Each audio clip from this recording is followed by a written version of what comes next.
जय जोहार जय छत्तीसगढ़ संगवारी हो। जैसे कि हम लोग आए हुए हैं बूढ़ी माँ दरबार बिलासपुर, तो चलिए आगे चलते हैं। और माता संध्या जो गुप्त नवरात्रि में क्या क्या करने वाली है, इसको आप स्वयं माँ के मुंह से पूछ सकते हो।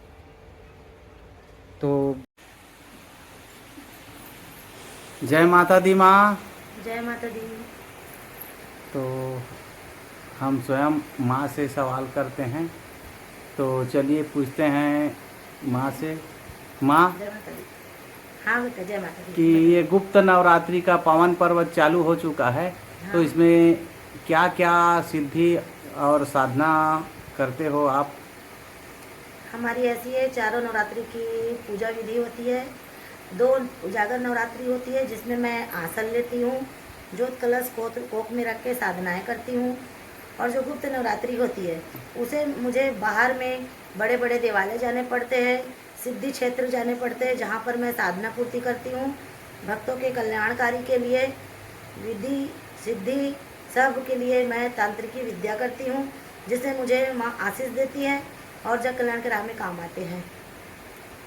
और शिष्य लोग भी आते होंगे माँ, जी जो जो साधना प्राप्त करते होंगे वो लोग? हाँ, मेरे काफ़ी शिष्य हैं जिनको मैंने विद्या दी है, गोद में बैठालकर सिद्धि दी है, गुरु धारण दिया है।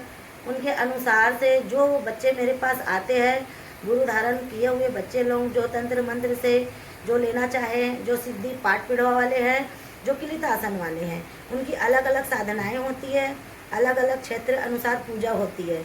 जिस बच्चे को गुप्त नवरात्रि की साधनाएं करती हैं तो वो मेरे साथ जाते हैं और साधनाएं लेती हैं। और जो बच्चे लोग नहीं कहते साधक पाठ पिढ़वा वाले लोग हैं, तो उन लोगों को मैं घर पर नवरात्रि में, गुप्त नवरात्रि में देती हूँ।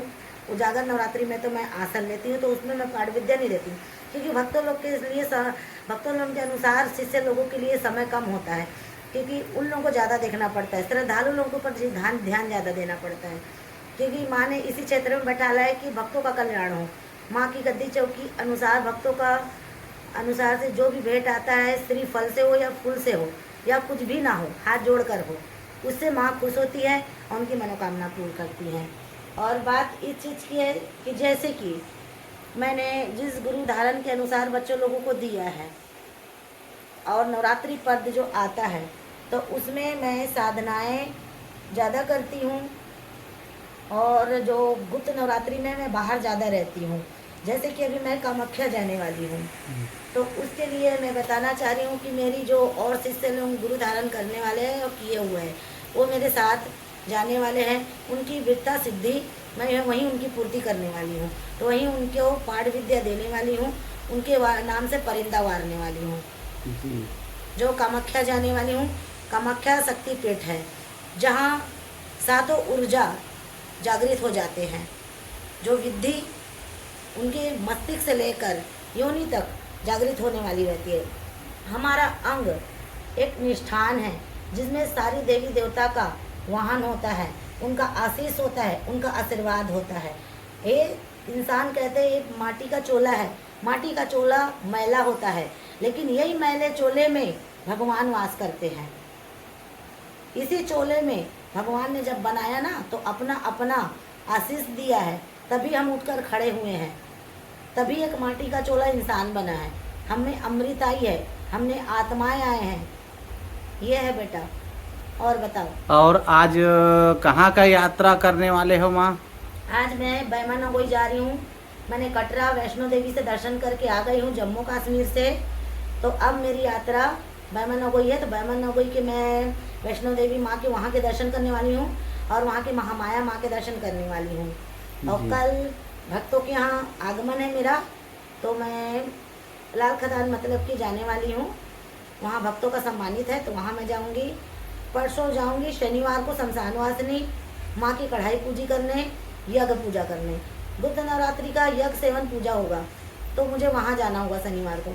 उसके बाद मेरी ट्रेन है, तो मुझे कामाख्या जाना होगा। जय माई की। और कुछ बेटा? बस माँ, इतना के लिए बहुत बहुत धन्यवाद।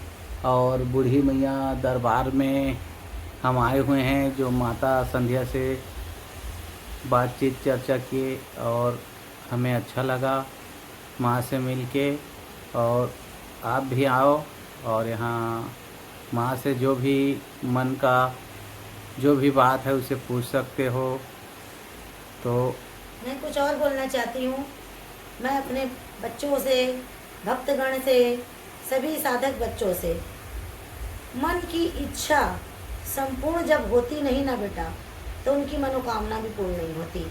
और जो इष्ट अनुसार एक फूल भी लेकर आता है ना, तो उनकी मनोकामना पूर्ण होती है। हृदय मन का साफ होना चाहिए। अगर हृदय में मैल रहता है ना, तो उसकी मनोकामना पूर्ण नहीं होती। और दूसरी बात, कोई बच्चे अपने मुख से कमेंट करते हैं, तो उनके सामने भी मैं हाथ जोड़ना पसंद करूंगी, क्योंकि वो भी मेरे बच्चे ही है। गलत बोलते हैं वो भी मेरे बच्चे हैं, अच्छे बोलेंगे वो भी मेरे बच्चे हैं। तो कमेंट ऐसा करे बेटा कि किसी को हर्ट ना करे, किसी को तकलीफ ना दे। हमने अपनी माँ का दरबार इसी वजह से 23 सालों से गुप्त रखा था, इसी वजह से गुप्त रखा था, ताकि उस समय भी मेरी माँ चर्चित में थी और आज भी चर्चित में है। गुप्त रखी थी तो भी चर्चित है और उजागर रखा तो भी चर्चित है। इसका मतलब ये नहीं है कि आज उजागर किया तो माँ को तुम गिराओगे, मुझे गिराना चाहोगे, तो ऐसी किसी की हिम्मत नहीं है। सबसे बड़ी बात, सबसे पहले अपनी गिरबान झाँकना, उसके बाद दूसरे को अपमान करना। और ख़ास करके जिसे जो भी कमेंट करते हो ना, तो कमेंट में मत लिखा करो, स्वयं मेरे पास आना पसंद करो, ताकि मैं तुम्हारा जवाब दूँ। मैं अपनी माँ की भक्ति साधना करती हूँ, और जो भक्त मेरे पास आता है उसकी मन की पूर्ति करने के लिए, उनकी मन की मनसा पूर्ति करने के लिए मेरी माँ के पास अरदास लगते, ना कि मेरे पास। मैं देवी देवता नहीं हूँ, मैं साक्षात देवी देवता कभी नहीं बन सकती, ना कभी बनूंगी। मैं अपनी सेविका हूँ, माँ की दासी हूँ, माँ की भक्त हूँ। मैं माँ की भक्त की काम करती हूँ, और जो भक्त का कार्य होता है वो माँ के पास अरदास लगती है। और मेरे पास से बोलने से ज़्यादा मेरी माँ के पास शरणागत होंगे ना, तो जय जयकार है बेटा। लेकिन किसी को तोड़ना, बोलते हैं ना कमेंट में, एक और आ गई, एक और आ गई, तो ये तुम्हारे शब्द अपने पास रखो। तुम लोग पापियों लोग, तुम लोग दुष्ट लोग, क्या तुम पाप नहीं कर रहे हो? ये शब्द बोल के हम लोग अगर पाप कर रहे हैं, अगर हम लोग ढोंग कर रहे हैं, तो अपने आप ऊपर चेतावनी रखो। वो हमारी माँ है, वो हमको देख लेगी अगर हम गलत कर रहे हैं। तुम लोगों को ऑर्डर करने की ज़रूरत नहीं है, ना तुम लोगों को दिखावा करने की ज़रूरत है, ना 4 जन को बोलने की ज़रूरत है। 4 जन को जिसको बोलना हो मेरे पास आकर बात करे। और मैं आज रुष्ट होकर गुस्सा होकर नहीं कह रही हूँ, लेकिन मैं चेतावनी इसलिए दे रही हूँ कि देखो बेटा, जब किसी को अच्छा नहीं बोल सकते तो बुरा भी मत बोलो, ये तुम्हारे अधिकार नहीं है। हम सनातन का धर्म को बिगाड़ नहीं रहे, हम सनातन के धर्म को जो तकलीफ में है उसके कष्ट दूर कर रहे हैं। अगर तुम्हें पूछा लेना हो तो जो श्रद्धालु लोग आते हैं उनसे पूछ लेना। जय माई की। बोल साचे दरबार की जय।